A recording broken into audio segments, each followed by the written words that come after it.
নমস্কার বন্ধুরা, আমি ঘরোয়া পদ্ধতিতে বানিয়ে এলাম পটেটো ফিঙ্গার।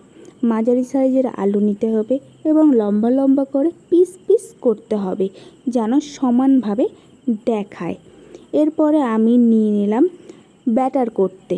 ব্যাটার তৈরি করতে কর্নফ্লাওয়ার, বেসন, সোডা, লবণ, কাশ্মীরি লঙ্কার গুঁড়ো, গোলমরিচ গুঁড়ো নিতে হবে। এরপরে তোমরা নেবে পরিমাণ মতো লবণ, সেটা তোমাদের পরিমাণ বুঝে। এরপরে আমি জল দিয়ে দিলাম। ব্যাটারটাকে ভালো করে ফেটিয়ে যেন দেখায় যে আঠালো ভাবের, একটু গাঢ় টাইপের যেন হয়। এরপরে আমি আলু সেদ্ধ করে নেব। আলু সেদ্ধর মধ্যে একটু হালকা করে লবণ দিয়ে নেব যেন আলুর ভেতরে লবণটা পুরোপুরি ঢুকে যায়, যেন টেস্ট লাগে। এই আলু সেদ্ধ হয়ে গেছে। এবার আমি কড়াইটা বসিয়ে নেব চুলায়। তেল দিয়ে দেব। তেলটা গরম হওয়ার পরে আমি দিয়ে দেব যে ফিঙ্গারগুলো। দেখো বন্ধুরা, কি সুন্দর তেলের মধ্যে ফুটছে পটেটো ফিঙ্গারগুলো।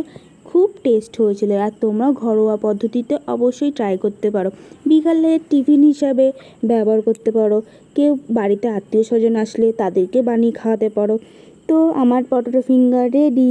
দেখো, চটজলদি একদম রেসিপি।